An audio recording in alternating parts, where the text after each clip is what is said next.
You're watching CBS 8 Mornings at 6.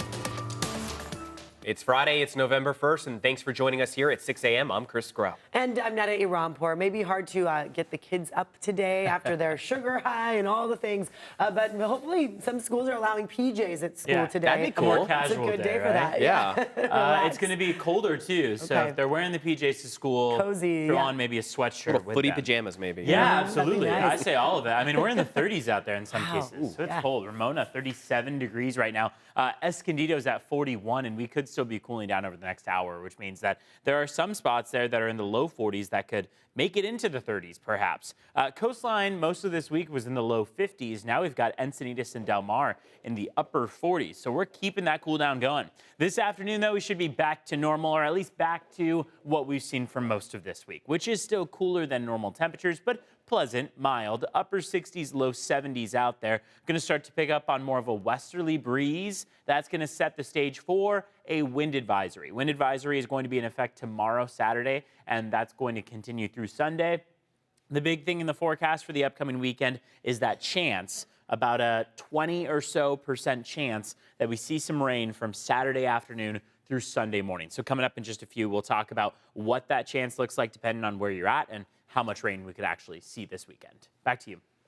Evan, thank you so much. And now this breaking news to bring to you. 2 people are dead after a mass shooting in Florida. Police say a total of 8 people were shot in downtown Orlando overnight. 6 are in stable condition. A suspect identified as 17-year-old Jalen Dwayne Walker has been arrested. It's believed that he is the only suspect. The victims, though, range from 19 to 39 years old. We will update you as soon as we learn more. And this morning, people in the College area in Talmadge who were forced to evacuate due to a fast-moving brush fire, they're finally back home. Evacuation orders were lifted last night, and crews stayed on scene, putting out hotspots throughout the night. Yeah, a lot of people wondering what was going on here. So many roads were blocked as well. The fire is now 25% contained. It started about 1:40 yesterday afternoon in a canyon off Fairmount Avenue and Montezuma Road. It spread to about 40 acres there, filling the air with that thick smoke that could be seen from a lot of San Diego. Thankfully, nobody was hurt, and there was very little damage. We've had minor damages to the back end, some decks, some fences, a couple of broken windows, but for the most part, the actual homes are intact and they're livable and they're fine. Really, thanks to those fire crews for getting out there so quickly, a big response. CHP saying Montezuma Road from Fairmount to College is expected to be closed until 10 this morning. Power has been restored. And now this morning, police are looking for a suspect in a shooting that injured 1 person right there near San Diego State University. Yeah, and that shooting happened not far from the fire, only added to chaos in the area. CBS 8's Regina Garita live at a much calmer scene now on campus with the very latest. And Regina, what are you hearing? Yeah, that's correct. Chris and Netta, like you said, a very completely different scene. We're at the corner of Campanile and Hardy. Yesterday, very different after San Diego Police Department received reports about a shooting. Now today, they are confirming that there is no public threat. This was actually an isolated incident, but they are still looking for a 3rd person. The video that you're looking at right now is the scene of what it looked like yesterday. According to the San Diego Police Department, they received a call about a man being shot on College Avenue near the trolley just after 4 p.m. yesterday. 2 hours later, San Diego state officials sent out alerts saying 2 people had been arrested, one of them a minor. But authorities have confirmed that the suspects are not affiliated with SDSU. The man shot was taken to the hospital, but the extent of the victim's injuries are still unknown at this time, and it is unclear what led to the shooting. Take a listen to what San Diego police is asking the public at this time.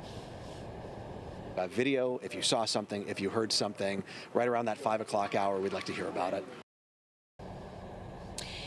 And San Diego Police Department also has confirmed that this incident is not related to the brush fire that broke out yesterday and first responders are still dealing with this morning. This is still an ongoing investigation. I'm outside of SDSU. Regina Yorita, CBS 8. All right, thank you, Regina. Now, this just in, the U.S. economy just added 12,000 jobs in October. That's according to the Labor Department. The number is a lot lower than the 223,000 jobs added in September. Economists say it's because of recent hurricanes and labor strikes.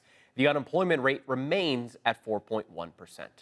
And a new effort to connect homeless San Diegans with housing begins today. The San Diego Housing Commission and Regional Task Force on Homelessness are launching this initiative. The goal is to help people staying in shelters find longer-term housing more quickly so that those shelter beds can be used for others. The city is trying to add more beds because a shelter at Golden Hall is closing by the end of the year. And right now, we are 4 days away from Election Day. Tomorrow, over 200 voting centers will open around San Diego County. They will be open every day from 8 a.m. to 5 p.m. And then on Election Day, Tuesday, November 5th, they will be open from 7 a.m. to 8 p.m. You can vote by visiting a nearby vote center or drop off your ballot at an official drop box. We have a link to those locations at CBS8.com. And now a traffic alert if you are heading toward Kearny Mesa this weekend. All eastbound lanes of the 52 between the 805 and Convoy will be closed for road work. Lanes will close tonight at 9. They're not expected to reopen until Monday morning at 5 a.m. So we know this is a busy part of town. Drivers will be diverted south onto the 805, head down to eastbound 8, then up northbound 15 to get around the closure. You also have the option of taking the 805 to the 163 south, getting off at Genesee and getting back on the 163 north. Dia de los Muertos celebrations begin today. The Mexican holiday happens over 2 days. Today, children who have passed away will be honored, and tomorrow is for adults who have died. Families set up altars for the spirits of loved ones to find their way back to their relatives. They're usually decorated with photos, flowers, and food, some of their favorite food perhaps. Old Town will be hosting a festival today through Sunday. Downtown Chula Vista will celebrate tomorrow afternoon. And are you ready to fall back and get an extra hour of sleep? This is a good one, right? Daylight saving time ends on Sunday at 2 a.m. So then we fall back. It becomes 1 a.m. Daylight saving time runs from the second Sunday in March to the first Sunday in November. But falling back does have some downsides, like disrupting your physical and mental health. Experts say 3 to 5% may develop seasonal depression due to the onset of gloomy weather and reduced sunlight from the time change. Experts do say consider using light box therapy or special lamps that mimic the sun. They also say exercise to increase serotonin levels. If neither of those works, they say you should seek the help of a professional. So I like that to gain an hour of sleep, but our son goes to bed at 5 p.m. Okay. So I think his bedtime will have to be 4 p.m., which seems very early. I We'll just have try to make some pretend like it didn't adjustments. happen. But I know that Yeah. for kids, it's a little It's a harder. little different. Like yeah. if it's dark, then They they're really do tired. react to the sun going down. Yeah. Yeah, I know most people are not a fan of the sun setting earlier, but I am. It's great for sleeping. Yeah. I was going to say, I'm for alone our in my schedule, household, I will say when that, we're going yeah. to bed that early, it is helpful for Yeah. us. It is 6:08 right now. Good morning to you. When we left off, we were talking about the wind out there. We've got wind speeds picking up this afternoon into the evening. Tomorrow, Saturday, as well as Sunday, we have a wind advisory for our local mountains and deserts. So this is specific to Julian, where those wind gusts are going to climb to upwards of 20 miles per hour. But you can also factor in that along the coast and inland, things will be breezy. They don't qualify along the coast and inland for a wind advisory, but that doesn't mean that wind isn't going to pick up nonetheless. At least it is a westerly breeze. We could be picking up on an easterly breeze going into next week. Those are Santa Ana winds, offshore Santa Anas. That's going to be conducive to very dry heat out there, clear skies, and likely much warmer temperatures. So we'll keep tabs on that. If you stepped out the door and smelt some smoke in the air, well, that is unsurprising. We, of course, have been working with this fire in the college area that is still not fully contained.